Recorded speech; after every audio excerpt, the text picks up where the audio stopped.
Bonjour, ici Tina. Bienvenue dans Pause and Reflect.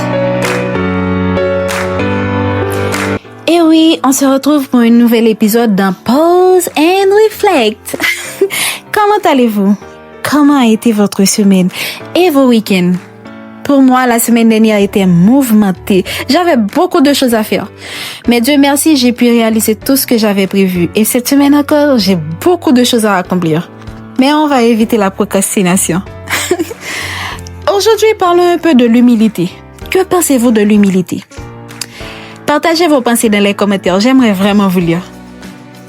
Dans le dictionnaire, l'humilité veut dire le sentiment de sa propre petitesse sans orgueil. Le sentiment de sa propre petitesse sans orgueil. Mais attention, beaucoup de gens pensent que se rabaisser, se dévaloriser, c'est être humble. Désolée de te dire ça. Ce n'est pas de l'humilité, c'est de la sous-estime de soi. Écoute, l'humilité, ce n'est pas dire je ne vaux rien, mais je reconnais ma valeur, je ne me place pas au-dessus des autres.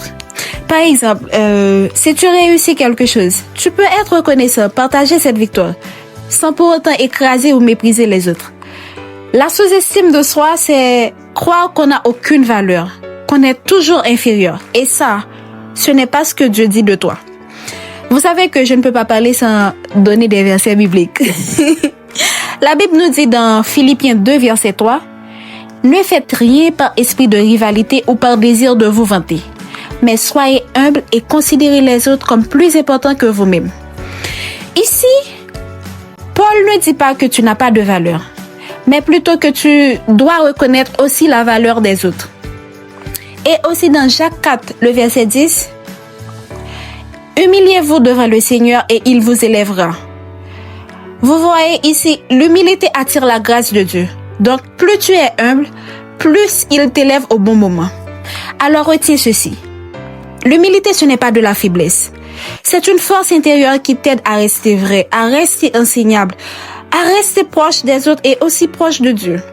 Donc, cette semaine, je t'invite à pratiquer l'humilité dans tes petites actions. Écoutez avant de répondre. Et reconnaître quand tu as tort. Être reconnaissant plutôt que vanteur. Et souviens-toi, l'humilité ne diminue pas ta valeur, elle la révèle. Alors, dans quel domaine de ta vie aimerais-tu pratiquer davantage l'humilité? Partage-le dans les commentaires, j'ai hâte de te lire. Bonne semaine à vous. Merci d'avoir partagé ce moment avec moi de Pause and Reflect. À la prochaine.